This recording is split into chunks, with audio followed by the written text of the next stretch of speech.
So, welcome. And this is going to be a quick live. Just going to talk to you about signs that you may start or you have been paying attention to that you are with your eternal consort, whether you're in separation or not. So, there's a couple points I'm going to make. Your eternal beloved, the one who was made at the same time you were, the one who was always your lover, whether you were able to experience the union in the physical form or not. It's not a bond you lose. It doesn't matter who they marry, who they make love to, who they fuck. It doesn't matter if they live or die. You're never in separation. And the signs are unhinged.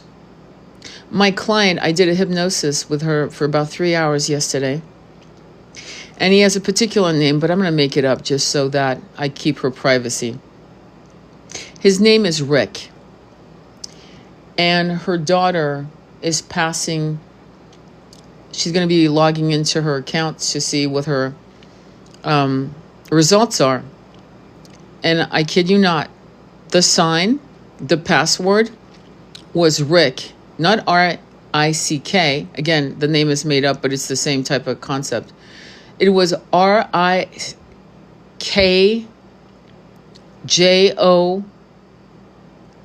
hashtag at exclamation point. For example, my beloved's birthday was my expiration date on my card. I'll make it up. July 6, 7, 2006 expiration. For example, just an example. And I've talked about this many times. When you are bereft, if you have attuned friends, in my case, what's been going on is that my Doc Holiday has been seeing my beloved's birthday everywhere. Okay? And that's his way of saying, it's not just you. I want her to tell you, it's me. It really is me. The signs go on, and you might actually be sitting on signs that will knock you off your ass once you realize that you've been not paying attention to the very thing. As I said many times, and I'm going to change the numbers, but let's say my birthday is September 15th. Well, and this is, again, I'm scrambling the numbers because I'm going to be very private about my personal information, because there are not a lot of nice people. There are too many trolls and too few of good people like you. But okay, so I'm born September 15th. He was born in the area code of 915. And the irony is that I knew that when I was 18. It was on my address book, his phone number. But 915 never connected to I never connected it to my birthday until decades later. It's insane. So the signs, and there's more.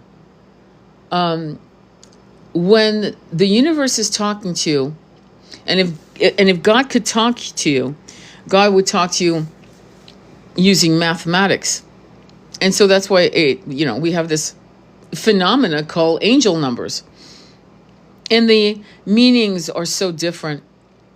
But what's interesting about numerology that dates back to the Egyptians, the ancient dynasties understood astronomy and taught it to the Greeks, who taught it to the Romans, and so on. And they also understood numerology and what many would call metaphysics and some call the occult. But what I'll say to you is that the way numerology has morphed in the last 100 years, connected to tarot cards, is unhinged. I'll give you an example. Tower in numerology is the Tower card in tarot, and it's one of the major arcana cards, and it's 16. It's the Tower. It's when you hold on too tight. Which when I do readings for consorts, lovers, beloveds, high-level soulmates, what you call twin flames, what I call eternal consorts, right? Twin rays. The Tower card inevitably shows up when one or both of the lovers, beloveds, are in conflict, and when they're holding on too tight, or when they're holding on to things that they should have realized that this connection was much more and should have been honored, and that it was thousands and hundreds of thousands of years old. I don't understand why people don't or can't wrap themselves around the fact that you've had more than five incarnations. I mean, it's absurd. I've heard psychics tell people, yeah, you've had 5 incarnations. Like it's the dumbest shit I've ever heard. Dumb. You've had 5 incarnations in a 100-year span. Let's put it that way. And that is your basic. Because what I'm realizing from the Tibetan Book of the Dead, and what I realized from the Egyptian Book of the Dead, and also from my own experience, mapping out people I loved when they died. What do I mean by mapping out? I mean using meditation, oracle, and tarot to see where they were at on their journey out of their bodies, how they were doing, making sure they were going the right way, making sure, sending energy of support to make sure they weren't lost. And the Tibetans call it the Bardo, which is it's intense. It's, if a person is stuck in their dogma of any religion, of any belief system of what to expect on the other side. Like one of the things, as you know, that they've been really, really pushing in the New Age community is the loosh, don't go to the light. Whatever you do, don't go to the light. Okay. And so when you die,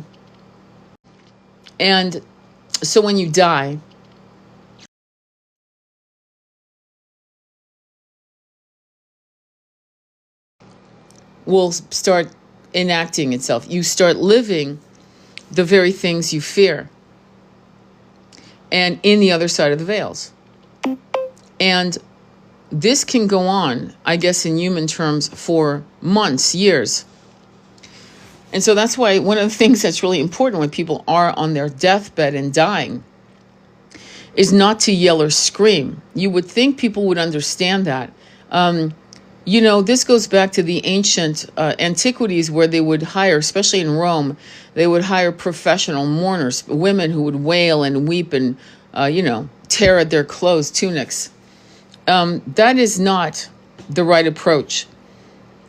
If a person has been raised in a dogmatic system where they only believe in stagnant ideas, as they die, the last thing they need is for the vibration of screaming and crying and begging that could actually prevent them from feeling the safety that is going to envelop them as they move out of their bodies through the transitioning hallways of a new self-realization of realities. And through the concept of the Bardo, whatever you desired, if you desired to be a famous rock star and you never accomplished it, you will be, your own mind will trick you into believing that now, in this new reality, you're a famous rock star. If you believe that that you're going to go to Valhalla and to be greeted by 12 Vestal virgins, that's exactly what will happen. And eventually it'll morph into something else. It's very similar to, in my opinion, to what happens when you take Aya, the grandmother medicine. When a good shaman only gives you the grandmother medicine and doesn't mix it up like it's a fucking cocktail. It's not a martini. It's an essence. It's a vibration. And what's interesting when you listen to the concept of the Bardo, meaning the mind, literally, this samskaras of your past incarnations, as you're no longer in a body, right? No longer in this physical form. And all of the desires, all the regrets start hitting you, all the judgments start hitting you, so that you've created your own heaven and hell. And it goes through evolutionary shifts and changes. And the Buddhist system is all about you surrendering and neutralizing. And that, in a sense, meditation, because it is a way of being containing the monkey mind, containing this flip-flopping of the way the monkey mind moves from one thought to another at milliseconds. I mean, fast speed, this, that, and the other. You're thinking about when you were 3, then suddenly you're thinking about your bill, then suddenly the phone rings, then suddenly it's time to make dinner. Then all of this is going on at once while you're actually driving to get groceries or whatever. It's like all these thoughts just going and spinning you in and out and never centering you, and creating confusion and creating pain in some level. So when you take the grandmother, the first thing that I experienced twice, the multiple times, it was 48-hour sessions. One session was a session, and the second day was another session. And I drank from the cups multiple times. The first explosion was of gargoyles, of ancient sacred geometry, but then gargoyles, faces, demonic looks, and things, and masks, and whatever. And of course, you know, some people would shut down. Some people would shake out of that. And that's not it. You tuck in. You literally, you don't cringe. You don't hide. You tuck in and you surrender fully. And boom, every time, at least for me, and I'm sure a lot of people, that's why I'm sharing details like that, the beauty of your experience starts showing itself. And it is telepathically, energetically, a feminine energy. That's why it's important not to mix these medicines, ever. Don't mix them. I don't know why these people are doing cocktails of the grandfather and the grandmother. It's bullshit. But anyway, so similarly, death of the ego, but the samskars of your mind, the consciousness is still, has been trained for like 30 years, 40 years, 70 years, 80 years, whatever. It's been trained, you understand? And so whatever expression, comes up, it starts evolving before your non-mortal gaze. And you start experiencing realities based on the undisciplined consciousness that was allowed to be undisciplined during this lifetime by wrong action, meaning not sitting in the meditation, not sometimes you got to rock and back and forth. Sometimes you got to, it's hard to sit for 30 minutes, an hour. Some people do it for 2 hours, 3 hours. I kid you not, like damn near half the day they meditate. And they're not Buddhist monks. They're not nuns, okay? They're just doing it because they have the ability to do it, and or financially they can do it, meaning they don't have to worry about, working a 9 to 5, for example. But to be fair, most people can't even do 20 minutes, and that's a minimum. So in a way, meditation is practicing death. Meditation is teaching you how to bring yourself into a clear path of consciousness where you bring your mind back into focus to what your intention was. Some meditations are to allow your spirits to come and speak to you and guide you. Some meditation are a focused intent that you have to, it's like fucking arm wrestling somebody. You're basically arm wrestling yourself. Some meditations are clearing the energy and to reset your nervous system through pranayama, breathing exercises. And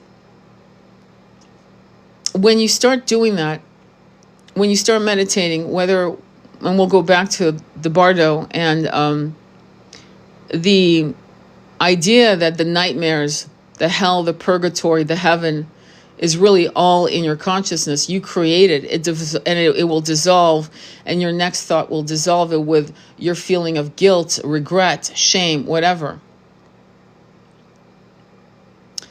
And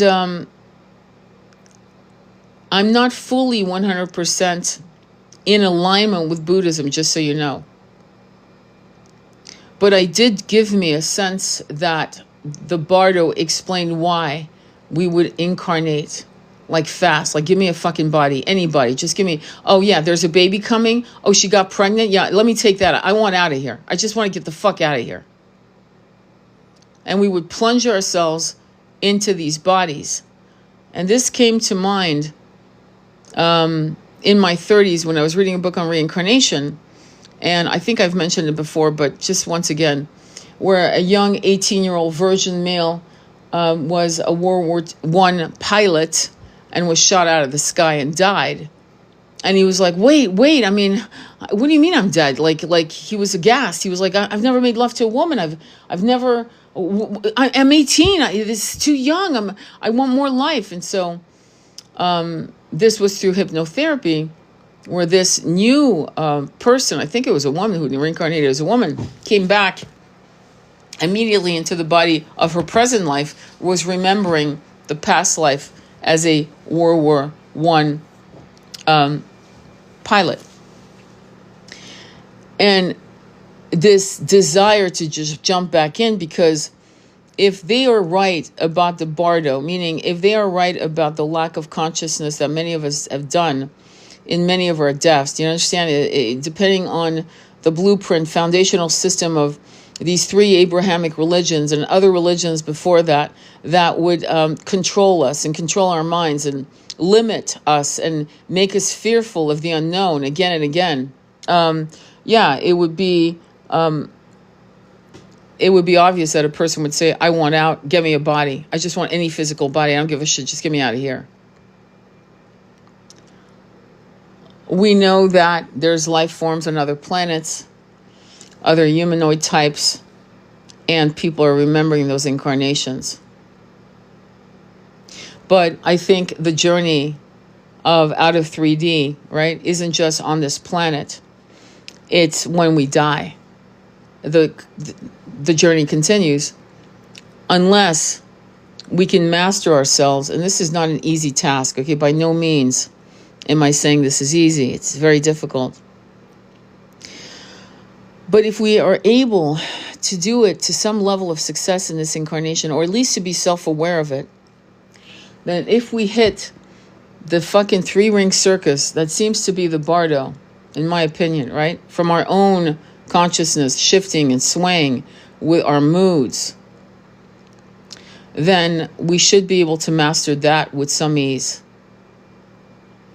So the opportunity to do as much work on this planet in your current avatar is the goal. It should be your very reason of being, so that you don't wash and repeat the cycles that have brought you back into this incarnation. Especially many of you who say, how could I have chosen my parents? There's no fucking way I chose my parents. There's no fucking way. And in our eternal consort connections, when we do incarnate with our eternal consort on the same timeline, or, staggered, with an age difference of 15, 20 years, whatever, a racial difference, religious differences, coming from different continents, different countries, whatever, right? And we have to overcome all the minutiae of 3D, right? Which I've just literally described. If we could get to the point of getting past all that bullshit, the 3D bullshit, like pretty fast, we would become so transcendental and so multidimensional and so free from the shackles of our own fears, which perpetuates itself through the monkey mind. That for some of us, the medicine was important because it taught us how to die. It taught ego death. It taught us how to be unafraid of the unknown. Unafraid that the unknown would show us things we had avoided our entire incarnations. And that it was like a ride or die, meaning I fucking stand here to see my shadows, my darkness, my fears, my regrets, my sorrows, what my parents did to me, what fucked me up, how I deserved great parents awful parents, why addiction took a toll on them or perhaps on me, I would think that you would take meditation with incredible seriousness, as if your life depended on it, because actually it does. Because it doesn't end when we die. The journey, and I've mapped it out with two people who I really was paying attention to. Two men, my beloved and my high-level soulmate, and both of them I mapped out. One for I'd say 6 weeks, the first one that died, my high-level soulmate, and the second, my beloved, for about 10 months, 9 to 10 months. I was mapping out the journey through meditations, through vision quests, through oracle cards, through tarot, to see how I could get communication from my beloved. And journaling it. Journaling the cards, journaling the patterns. And documenting what was happening. How many life reviews? What kind of life reviews? Why? The spinning out of control. Kind of like, surfing and being hit by a fucking rogue wave and hitting the bottom of the floor of the, and hitting your nose or your face. You're slamming into the ground, the bottom of the sea, thinking it was, the sky. Completely out of fucking whack. And it's not an easy path. And that's why I think people jump into incarnations. This is hard. This is fuck. And this is not to scare you. I'm not actually saying this to scare you. This should actually make you realize what to look forward to it and mastering every aspect of it. The last thing it should do is scare you. It should make you serious about, like I said, mastering your meditations. And don't get me wrong, they're fucking hard. The body, the somatic body, the concept of the pain body is a real thing. We know this by now. Louise Hay mapped out pain, like lungs. Problems with the lungs is grief. Kidneys is fear. Liver is anger. For example, these are just off the top of my head. Lower back, when you have lower back pains, you don't feel supported by the universe. And a pain in the neck is literally the world or someone in your life is a pain in the ass, pain in the neck. And she was writing about this in I believe it was in the late 60s. In the book, You Can Heal Your Life, and in the back of the book, there's a whole mapping of every ailment, from cancer to vision problems to conjunctivitis, refusing to see the world as it is, refusing to see things as they are, right?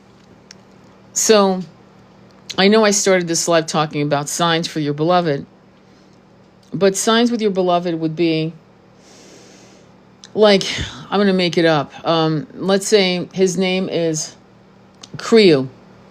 It's a very unusual name. It's not a name you're going to see every day. And yet someday, somehow, boom, you see it on a fucking poster or on a roster. You're like, no, get the fuck out of here. You got to be kidding. And it's a way for the universe to contact you, to say you're not crazy. There are some people that have played tricks with the universe saying, show me a white owl, a red fox, and a white feather, and I'll believe this is a real connection. And those will show themselves. The white owl is somebody wearing a t-shirt, a Harry Potter t-shirt with a white owl. Take it or leave it, man. The red fox is literally a fox crossing a park. And the feather is actually a feather that literally, is caught by the wind as you're walking and literally falling in front of you. A white feather. And so you ask for the signs and it'll be so. But at the end of the day, how many signs do you need? I mean, I understand, because if I hadn't gotten all the signs, and still the signs that my friend is getting of my beloved, it's still I think he does it to make me smile and to let me know, don't lose heart. Don't forget what we have is real and it's infinite. It's eternal. We will never be in separation. I am in the other room. And you know how to contact me. Sit in meditation and we can start talking. Sometimes they come to you in your dreams. You wake up knowing, hearing them. If they're dead, if they're alive, you can still hear them and they can still come to you in your dreams. And you should know that.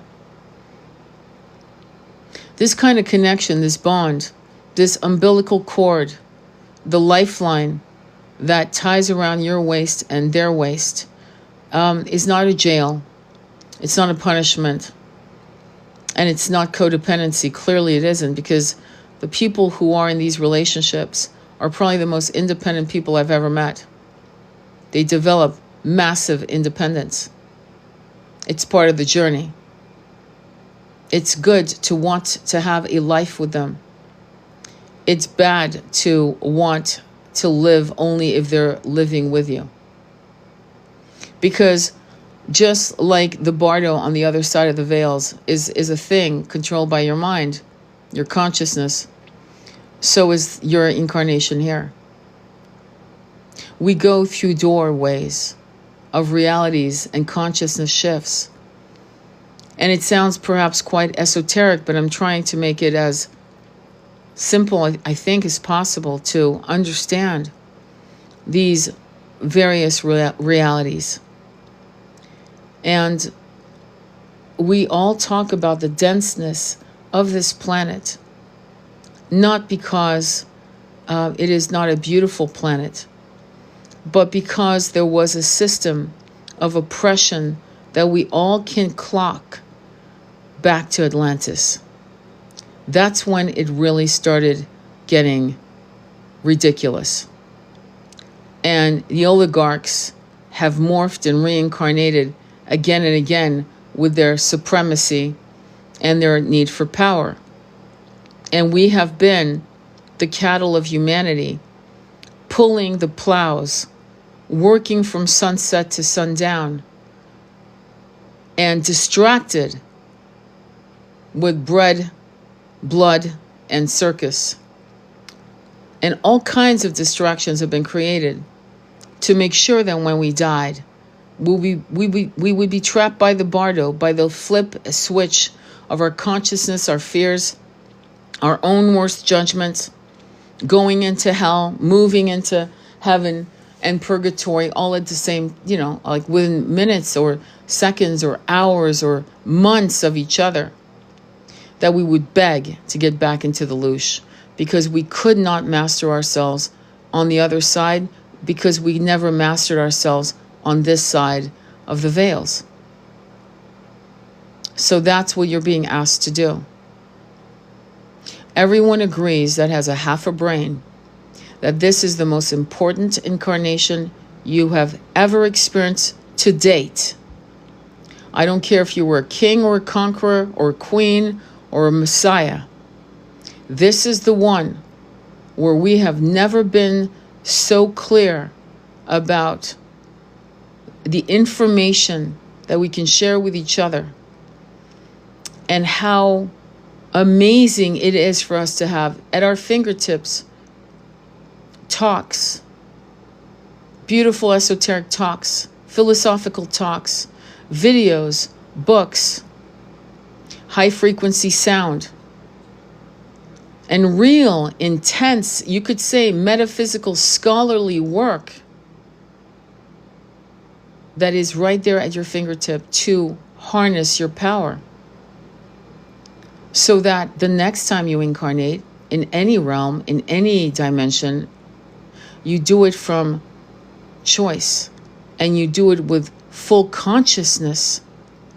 Do you understand? With full consciousness. And you know exactly where you're going.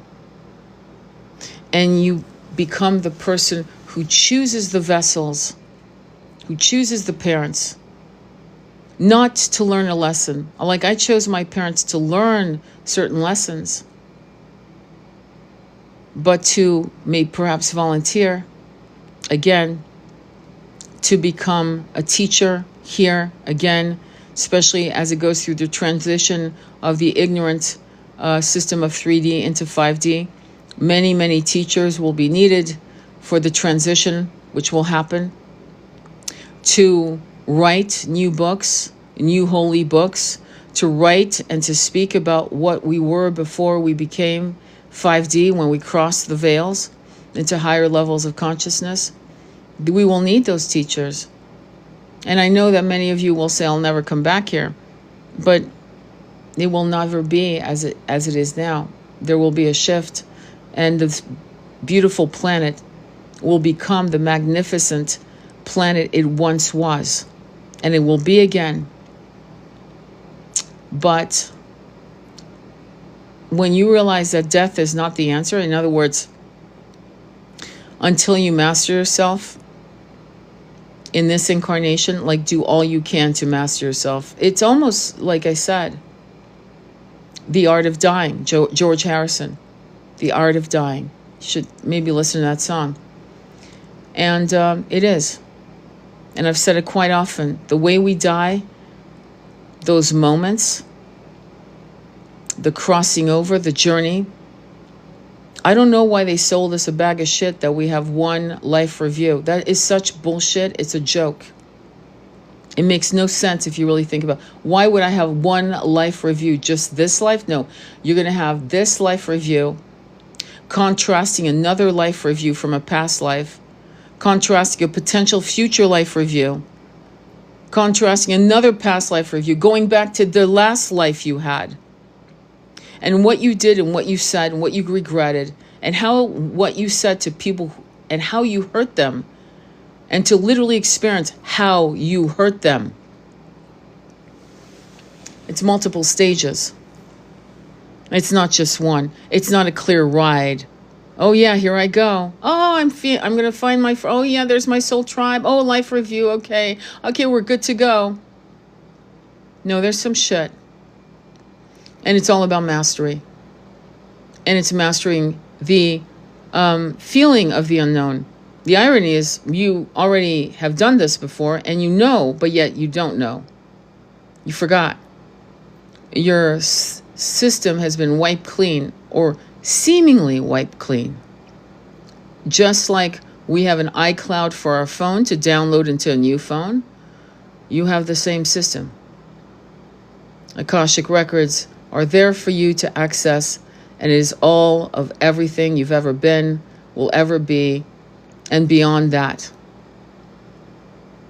And so you can access all of that wisdom. You have it at your fingertips, at will. And so to master yourself, it's a bitch, man. I'm not saying it's easy. It's a bitch, because we have been so well trained to watch Netflix. And honestly, I'm not saying don't watch Netflix, but many of you probably can't even sit through a fucking movie. I don't know about you, but about 15 years ago, it took me a whole week to watch a one 2-hour movie. A whole fucking week. My attention couldn't do it anymore. I don't know about you. I'm better with a book. I'm better with listening to a book, reading a book. My attention span is well served when I work with clients. When I speak to a friend for 2 hours, I can stay completely locked in and focused, no problem. But a movie? Oh, fuck that. I can't. I'm like, I've got 3 screens on, TikTok, YouTube, and the movie. I'm fucked. So, you're not alone if that's you. We are being pushed. There are certain things going on right now.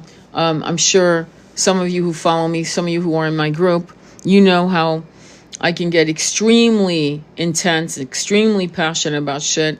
And something came through the pike where it looks like there's going to be retribution against us if we are for human rights. That we will be persecuted through social medias, like it's a threat. If you don't know what I'm talking about, you can look at my posts. I also post beautiful things because the mind needs a fucking rest. But You'll probably find it. Somebody's going to post it out there. It's going to be going viral because it is, and I will not speak of it here. I will not speak of it here because suffice it to say, it's not so much the bullshit of these oligarchs that's the issue. It's the fact that many of us are not listening to the message, the writing on the wall, which is what? Create communities. We have been talking about it for the last 3 years. Many of you started talking about it in 2020. Many of you have land. And everyone is just talking. No one's doing. I have land. There are women who have land that have reached out on TikTok offering their land for people to start a new life, okay? And because of the work I do, I'm particular to be around, and it's my right to feel that way. I would be looking to work with people like my spiritualist, okay? I don't want to work with a Christian. I don't. I'm sorry. I don't want to work with a person who is Jewish nor Muslim. I want to work with spiritualists. There's nothing wrong with me saying that. It really isn't. I am tired of being spiritually, not spiritually correct, politically correct. We're here now because we have been so walking on eggshells, being afraid to, offend other people's whatever. And so here we are, because we never put foot to ass, because we put our own needs aside from other people and put their needs above ours. And so, yeah, I want to work and live in a community filled with spiritualists, healers, Reiki healers, artists who believe in this, so that we expand on the conversation, so we could perhaps co-write books and open our community to the public. The Amish do it. Amish people open their, communities to the public to buy their canned goods and their this, that, and the other. And we would open our communities to the public for our special teas and our massages and our Reiki sessions and our guided meditations and our readings and our talks and so forth. I wouldn't want to live in an Amish community at all. Does that make me anti-Amish? I don't think so. It makes me understand that I want to be with people who are in line. I don't want to convince anyone. I'm not an evangelist. I don't want to evangelize spirituality. I just want to be with people who are hurting and who are starseeds, and they know they're starseeds, but they don't know quite how to make that work in a 3D world. People like me are here for people like me and people who are young and suffering, not knowing where they belong. We're not here to convert anyone, because we respect the journey of the free will. We're not going to ever punish you if you don't follow spirituality. We're not going to tell you you're going straight to hell and you can only love my God because your God sucks. Supremacy of any kind is shit. I'll say that. And I will say that. But kindness and generosity and being in a peaceful, protecting your peace.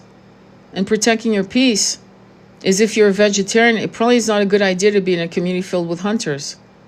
You're probably going to see deers being skinned, and it's going to make you sick. Best not to probably live in such a community. I'm not joking. We have to be sensible. We have to understand who we are and what we need and the kind of people we need to walk besides. You understand? I'm not into watching the death of animals so we can eat them. I'm a vegetarian. Do you get what I'm saying? So in this journey of creating communities, like there are communities right now of older gay people. There's a young gay guy who has been actually looking at buying various abandoned, I kid you not, villages. There was a place in Greece he had found, and he was raising money to build this beautiful setting for older gay people, single or couples. I think that's beautiful. And I think it's fair to say that we all want to protect our peace and we all want to be happy. In our spiritual community, it wouldn't matter if you were young, gay, straight, bisexual, polyamorous, none of us would give a fuck. But it's to understand that for some people, they have certain needs that need to be honored. Okay? And to say all that and then to be accused of being politically incorrect is harmful. Because what happens is, you see, a person feels ashamed of saying, I'm a gay, older woman, and that's what I want. I want to be around other older gay women, and I want to be safe, right? I want to be safe. That's my main. I don't care what religion they have. I don't care if they're atheist or Catholic. I don't care. Because what I want is my experience as being a gay woman, and maybe her beloved died a year or two ago, or maybe she's with her beloved. That unity, that understanding of same experiences is important to her. I personally hope that in the kind of community I want to be a part of, a round table partnership, we will have many types of people, all creeds, all races, kind of like the self-realization centers, where it doesn't matter. But for some people, it does matter. And there's no hate in that. It's not a supremacy community, if you get my drift. Wink, wink. It's not a hate-based community. Do you get the difference? It's about, oh my God, I found out I was gay when I was 12. When did you? Oh, I thought I was straight until I met the love of my life at 34. I think we should be able to talk about all these things without feeling like we're doing something. I think it's time for us to be politically incorrect. And then if we step in dog shit, to fucking apologize. But our freedom of speech has been traumatized, has been kidnapped, and it started with the watermelon babies and grape for rape and unalivened for died or killed. We have been lobotomized in the way we express ourselves. Until now, we can't even say shit. It's becoming laws. And that's not fucking okay. You want an anti-racist law? I'm your huckleberry. Maybe we won't find strange fruit on trees every month and call it suicide. But we either do it the right way, where it's equitable across all, where we protect the lives of gay and trans and black and white and blue and red and yellow and orange people, or you can fuck the fuck off. Oh, I'm being very politically incorrect. But we better get to that place, because what's happening isn't going to put you into union with your beloved, I'll tell you that. As long as this continues, you're going to be controlled. Your man or woman is going to be in high levels of anxiety, and high level of anxiety does not promote beautiful divine downloads, beautiful messages of your bondship, your connection, having downloads of reincarnations, of meditations that bliss you out so beautifully that you weep in gratitude, where you wake up in the morning with the activation of your third eye, with all these sacred geometries exploding in your third eye, and you're just blissed out. We can't put people's consciousness in cages. But we also can't be afraid to sometimes say the wrong thing. I'd rather say the wrong thing to you and apologize to you tomorrow than ever again have anyone tell me to fucking substitute words for another word that's a fruit or has absolutely a pasteurized tone to its note. I do not consent. I defy.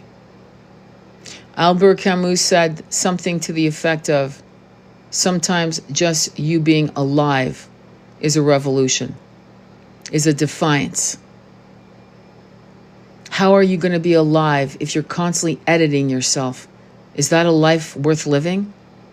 And if you constantly edit yourself, how are you going to deal with the monkey mind that is fraught with unsaid things where you're literally choking on what you'd like to say, but you can't say because God forbid you should make a scene. Make a fucking scene. A woman did a video sobbing where she had invited 27 people to her dinner party. She had been up until 3 o'clock in the morning, cleaning, cooking for 27 people. The money, just the money alone, the investment of buying enough food for 27 fucking people who had all confirmed. 5 showed up. And she was so hurt that she did a video crying, and she was not going to say anything to those 22 people. Anytime they were invited, she was invited to events, she always went. She couldn't go, there was a good reason, she let them know, but she always went. Something that simple that she is terrified of putting foot to fucking ass. Foot to ass. Do you realize how much money this fucking meal cost? 27 people, and you motherfucker said you didn't show up? You did a no-show? You ghosted me? I spent $1,000 on the food. I was up until 3 o'clock. You damn right. You better start saying shit to people when they fuck you up. It starts with small things. It starts with a no-show, a ghosting, an invitation that's ignored, a text not fucking answered. Is that a goodbye? People slide off texts like, do you understand? If it pisses you off, say something. You need to stop editing your emotions because it's going to harm you. It could possibly make you sick. And I mean, the big C sick.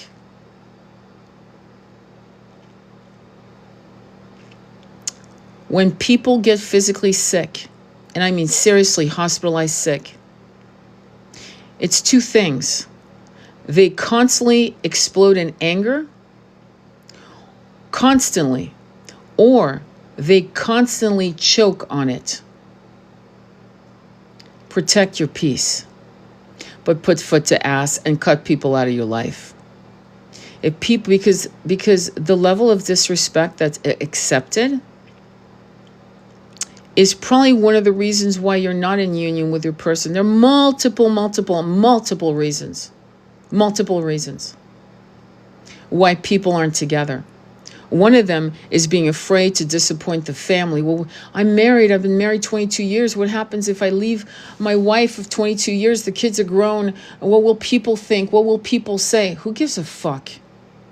When was the last time you fucked your wife? Do you even sleep in the same bed?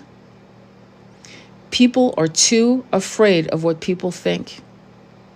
And so they live a colorless life, a gray tone life, a dead life. And then when you die, you really die, you are in the Bardo. You are being slammed with all the shit you didn't do in this incarnation. And it's like you're tearing yourself to pieces. Every move we make in this incarnation that is not from a place of power, passion, heart, candor, love, will haunt you. It will haunt you. You don't get scot-free when you die. That's the point of this life. And though I was going to talk about all the signs, I'm going to share with you all the signs that are keeping you from being in your power. All the things that create separation from unions. All the things that impact people to delay their union. because they're afraid of the unknown, because their kids aren't grown, because the kids are grown, because there's no kids, because what if I can't have it? It's insane. I hear it all the time, and my heart weeps for these people because I understand my kid needs X, Y, and Z, right? My kid is 8 years old. I can't do that. I understand that. But you know what? At some point, you're going to have to pull the plug. And people will get hurt. You can't help it. People will get hurt. But if you don't do it, you will be haunted by it for the rest of your life. If you don't live your life with full throttle, following your bliss, being authentic, being honest, you can't always love and live for other people. And there will be a time when the portals will open and the universe will say, it's time now. It's time to leave. This contract is done. It's time to go now. There's nothing here. Walk through the fucking door. Get on that plane. Get in your car and leave.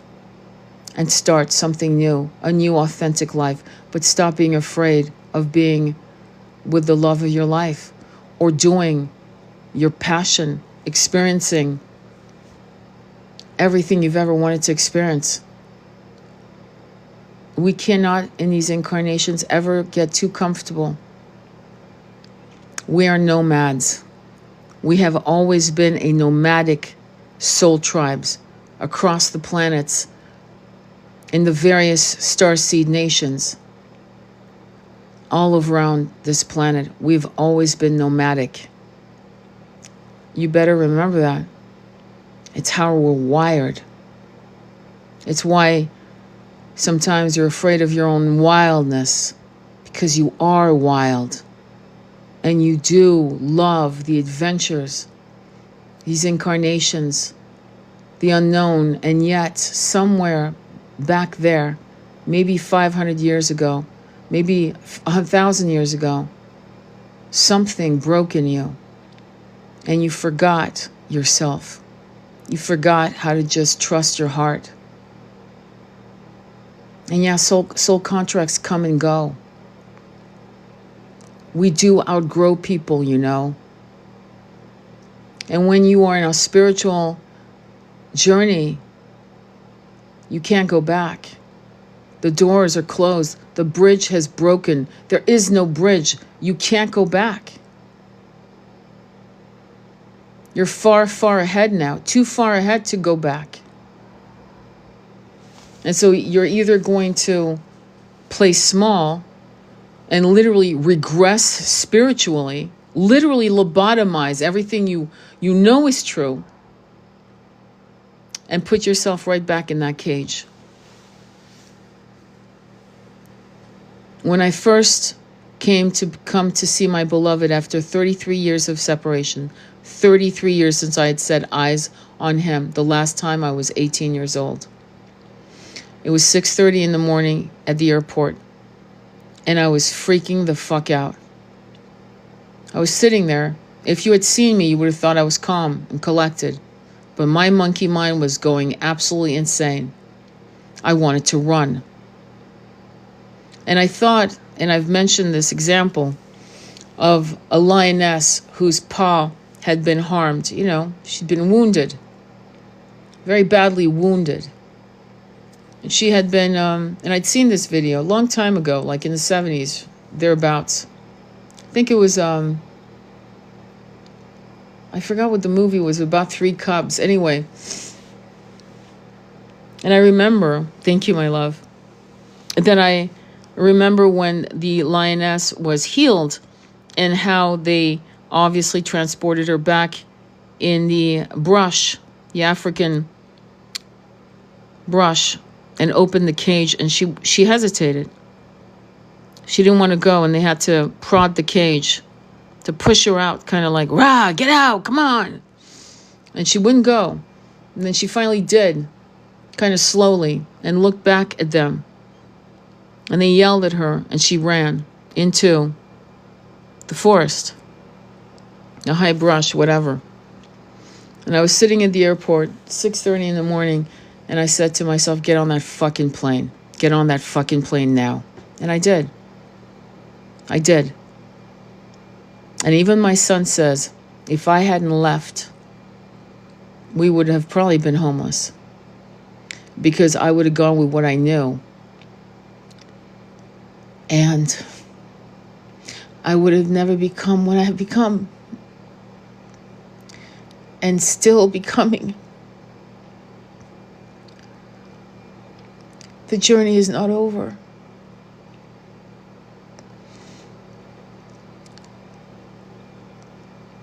I remember when I met my beloved.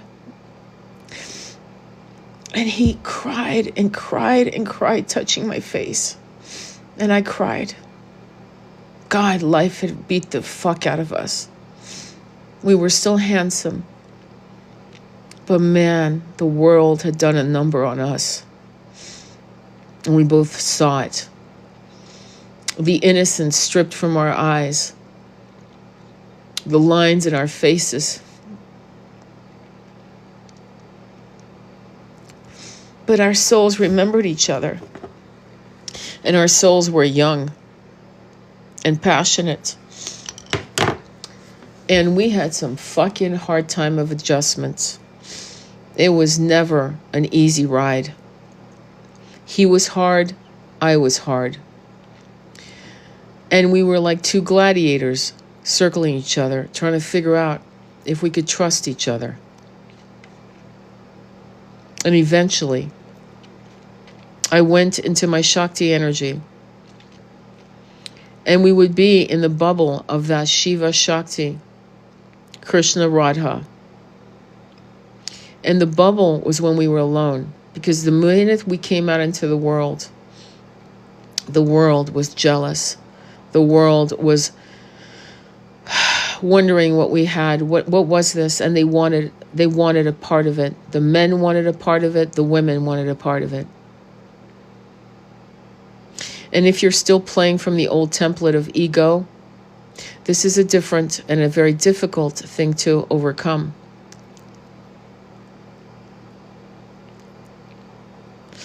This system destroys good men. I don't know why it doesn't really destroy good women. We're stronger than that. It does harden us, and many of us become men in these Shakti bodies, high heel gladiator, tan legs, short skirts, peasant blouses, feathers in our hair, and yet we're still warriors. I don't know. But I can tell you this. We have more good men who are fractured. And we're not fucking concerned enough. And we have an incredible pool, a majority of angry, bitter men and women who hate each other. And we cannot get caught up in the tide of their muddied, dirty tsunami of rage. It is not our battle, their petty fight. It is not who we are.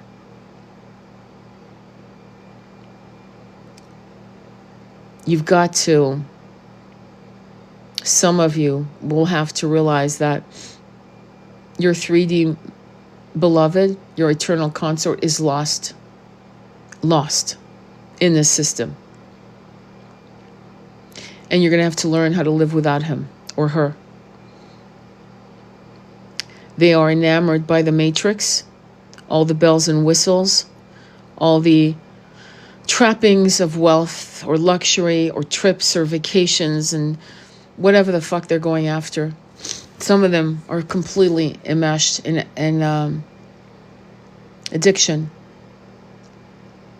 They're not going to fucking come out of it. And so it's up to you. If you can't be happy, then make sure that you are an example of what happiness can be when a mentor like yourself steps in. You may not want another mate.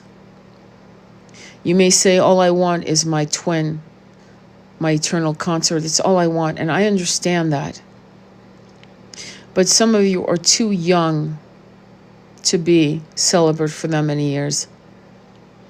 And you have to say, I want my eternal consort, but not as he is, not the way he presents.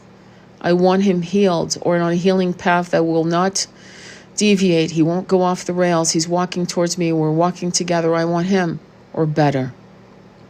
Him or better. And I don't want to hear, well, what could be better than your eternal consort? When your eternal consort is lost in 3D, there's better. There is better. And for those of you who are older, you're in your late 50s, early 60s, 70s. This journey is about yourself being fully immersed in your meditations, remotely healing your beloved, and getting ready to cross over. It might be 10 years from now. It could be another 20. But in my opinion, that's what you want to concentrate on. Dating apps, bullshit, more distractions. You don't want that. There are so many men that are good men, that are on the spiritual journey, that are celibate, because they protect their peace at all costs. They'd rather be alone.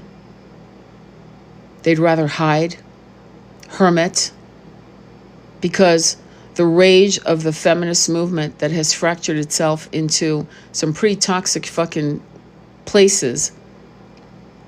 And I'll bring you an example. Gloria Steinem going to the Playboy Club and going, oh, it's not so bad being a Playboy bunny. It's really kind of cool. Okay? Talk about a betrayal to the feminist movement in the 1960s. A lot of these supposed movements fucked with our community, our cultures, our collective consciousness on purpose. A good man admires a powerful woman because he's also in his power. A good woman admires a powerful man because she's confident in her power. I don't need a little fucking club card to say that I respect and I want to be respected. That I am equal to any man. Any good man will tell you that. Any woman is equal to him. We don't need to belong to anything for that to be true, because it is true. It's a fact. That's why I tell people to use Mary Magdalene and Yeshua as a template, as a blueprint. They live that truth in spite of the apostles. Why do you love her more than you love us? My God, jealousy among men, jealousy among women. So I'll leave you there. I want to read your comments. Hopefully there's some good comments. I hope. Thank you for all the gifts. I really appreciate that. That's very kind. But you know who you are. You know what to do. Call on to your beloved. I know I did that to me and it choked on it. Yeah, don't choke on your anger. Give it back to the motherfuckers who gave you that anger. Give it back. Sometimes you'll hear me explode. You'll hear me. I don't give a fuck. I'm a Taurus / I've got some passionate bloodlines in me, okay?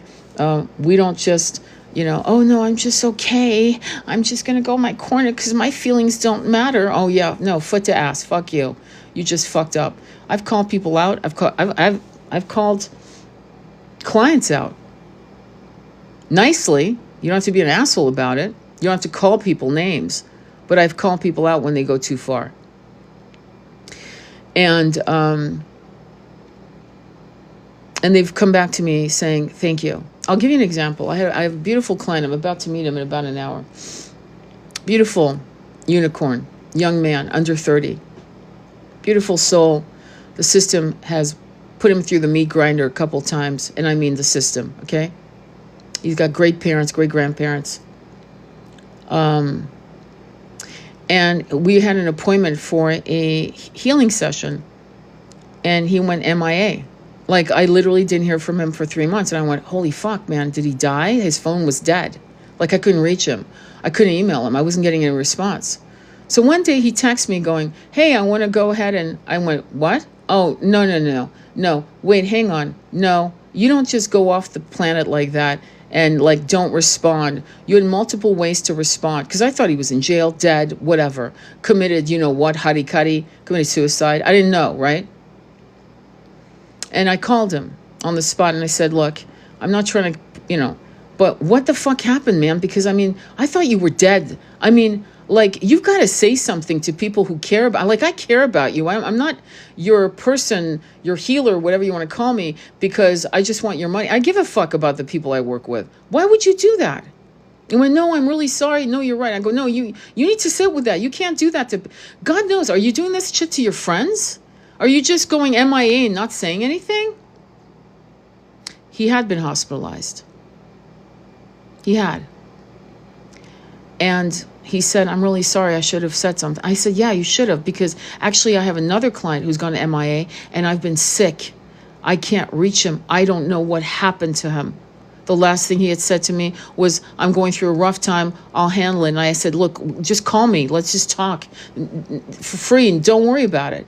Like, don't even worry about anything. Just talk to me. He said, no, I really appreciate it. I'm handling. I've never heard from him. It's been 6 months. So I told this young man that, and I said, you can't do that to people. You don't just end a text and then think you can come back 3 months later. You say something. Shit's happening to me. It's really bad. And my phone broke. And I'll call you when I'm ready. And I'm really sorry that I went MIA on the day of the appointment, but I'll be okay. I'm okay. I'm safe. People are afraid of calling people out. If I hadn't said anything, I would have never understood how bad things were that he went MIA. Yes, I was incensed, worried, sick, pissed. And he, with just telling me the truth, my whole being melted with love for him and compassion, and we spoke for an hour. Again, should I say no charge? Why would I charge him? Do you understand? Like, there's a point where, of course, I'm running a business, but of course, this is a human being, a young man who went through some massive shit. And we talked about it at length. And he needed to vomit and purge. And he needed to know his value in this planet, that he can't take himself out, that this can happen again, that he is needed here. Had I said nothing and just taken the appointment like business as usual, I would have never known how bad it was. So don't be afraid to put foot to ass. You can do it politely like I did, but with a firm, with this severe voice. Like, don't do that to me. Okay? Because when I say yes to a client, I say yes to a soul contract. I've had to put foot to ass with my beloved. I remember my beloved saying, no one's ever spoken to me like that before. Yeah, and somebody should have. Somebody should have spoken to you like that when you were 20. I can't believe you're this age, and no one has said this to you. You guys are too afraid of losing people. And if it's that easy to lose them, they were never meant to be in your life. But people need to know how to respect you and not end a text like, that's it, bye-bye. There's not even a bye-bye. There's just it's mid-sentence. Do you understand? It's like me and you having a conversation together, and suddenly you walk away and get on the bus and you haven't said goodbye, nothing. It's like you and I being on the phone and you hanging up on me in mid-sentence. It's like, who fucking does that? And yet it's accepted in this society. It's not acceptable. We're done with the call, say goodbye. We're done with the text, say goodbye. You do an MIA on a meeting, you tell me what happened. You email me if you have to. I don't care if it's a month later. Hey, for a month, shit happened. I apologize. Yeah, you apologize. That's right. I'm really sorry. This is where we have to reclaim honor, integrity, right action, respect of others. Just because you don't think you're fucking shit doesn't mean that people like us don't think. We think a lot of you. We love you. We care about you. And we want to make sure you're okay. Fucking end your conversations in the right way. Let people know what's going on. And if people get intimidated, defensive, drop them and never speak to them again. Why? Because you're not going to teach a grown-ass adult how to be a fucking grown-ass adult. That's not your job. Two things will happen. You will never hear from them again, or eventually they'll get some fucking brain cells and they'll come back to you saying, I'm sorry, I get it, I fucked up. And then lovingly, with absolute gratitude, you give them all the love. And you're all the gratitude that, yes, that's all I wanted from you. I value you, value me. But we're choking on our anger, and that is not okay. You shouldn't do that to yourself. Anyway, sending you much love on your journey. I gotta go because, oh no, wait, do we have a comment here? Mama Yeti. Ghosting has gotten too much. It's cowardly and almost taught now. I don't understand. No, yeah, the passivity. Absolutely. It's totally accepted, man. It's like, fuck, man. Are you for real? I have clients who say, well, he hasn't responded to me. And I got clients, you know how many fucking texts I get per day? I get like 40, 50, sometimes 60 texts a day from Telegram, WhatsApp, and my phone, my regular phone. And in every one, I tell them, hey, can I call you back? Can I, busy, driving, heart emoji, we'll call you back, can't call you back for another day. The phone is on my ass 24/7. The phone is on everyone's ass 24/7. No one shits without their phone next to them. Let's be honest. We're all going on to the toilet. Most of us, okay? So when somebody doesn't respond to your text, they're full of shit. That's it. I mean, it's that simple. So my point, and this is what I said to my client. So if I can answer your text, I'm not even fucking you. I'm not even your lover, but I can answer it. You know what I mean? Then your lover, the man who just fucked you, made love to you, or the woman, they actually have the same ability to use their thumb and forefinger and whatever other digits they have to actually say. They even have customized response. You just hit it. You hit the button. Customized response. We'll call you back. Can I call you later? So us accepting this shit needs to end. And it will make you feel a lot better. It will make you feel a lot better. Because you won't feel like they're pissing on you. Because really what they're doing is pissing on you. What the hell? I'm sorry if that's rude, but that's it. Okay, my love. I don't see there's any other, other things to do. And then when people act like they don't know what's going on, I'm going to leave you with this. When people know that you're going through something very difficult, they know that you're going through something very, very difficult. And they decide that you're going to pick up the phone or call you like nothing's wrong with you, like nothing happened to you. Like maybe you lost someone you love. Maybe you were in a bad car accident. Maybe you lost your job. And they know it. They know every detail of it. But they act when you put that, oh, hey, and they act like nothing is wrong. Ghosting, gaslighting, with the don't ask, don't tell kind of energy, don't fucking go with that. I'll leave you with this. I had a woman who was playing games with me in 2022. She was a quasi-friend. It was a friendship developing. And she said something very rude to me about my lifestyle. Now, the thing is, it was ironic because she was homeless living in her car. And because I'm not an asshole, I was never going to point that out. Because even if somebody is telling you something that's bullshit, and well, in her case, she was homeless in her car, sleeping in her car. And so rather than me being a real bitch and saying, I'm sorry, coming from you, you're living in your car. Are you fucking for real? You're going to judge my life? You're living in your fucking car. I didn't say that because that's cruel. That's bullshit. So I said nothing. And I let her do her thing. And then I said, I think we need to end the conversation because I'm actually getting very angry at you. And I think it's best if we end it here. And we did. She called me 2 years later. 2 years later. And I picked up the phone because I rarely block people unless they're complete assholes.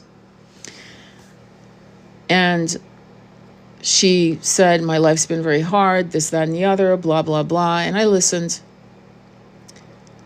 And I said, finally, when she paused, I can't offer you friendship. Oh, you're still mad about that? I go, no, I'm not mad. I just don't let people shit on me twice. And she talked to some more. I wished her blessings and a good, abundant life. And that was the end of the call. But one of the things she did say that I'll never forget, she said, thank you for not ghosting me. Thank you for at least giving me the opportunity to understand why we couldn't continue this relationship. And I said, absolutely. No problem. Have a good life. That was it. Can we normalize that, please? Can we normalize that? Because I don't run after friendships, nor should you. People need to have the balls to at least reach out with a text that takes less than 20 seconds to say, I owe you a call. I am fucking busy for 90 days. I know it's insane. I'm on a project. I can't call you, but can I call you in 90 days? And the answer should be yes. There's no timeline. There's no excuse to not communicate your intentions and so forth. Let's start a new way, a new behavior, a new normalization of returning people's calls, of explaining ourselves when we step in dog shit, apologizing when it's and accepting the apology with gratitude, with humility, and I mean real gratitude, not bullshit. And let's say how we feel. And let's have these conversations where we dissect how we feel and we share that with the person who's triggered us, and maybe we triggered them and we need to hear that. But let's do that. Let's normalize that. Okay? Because if you can't do it with a basic shlomo like me, you definitely can't do it with your beloved. I mean, if you can't have a really good way of communicating with just a person you really don't give too much about, you care about me, a person like me, but not really, whatever. If you can't do it with someone like me, you definitely can't do it with your person, your man or woman. You can't. So think of this as practice. Okay? Think of this as a good practice. I did give her a life's lesson. And I didn't do it as from a place of shittiness. I didn't make her. My voice was not stern at all. It was like this. It was not stern. It was I'm sorry. I can't offer you friendship. I'm sorry. And when she said you're still mad, I could have my old self would have probably been triggered, but my new self, right? My new improved version, which is ever improving, ever improving, was able to not take the fucking bait. And say, absolutely not. It's been 2 fucking years. I mean, come on, girl. And that was it. And it was a good conversation. I thought it was very, very important to do what we did. You know what I mean? So anyway, sending you much love on your journey. Okay, I'll have this up on the live. Hopefully, you'll find value.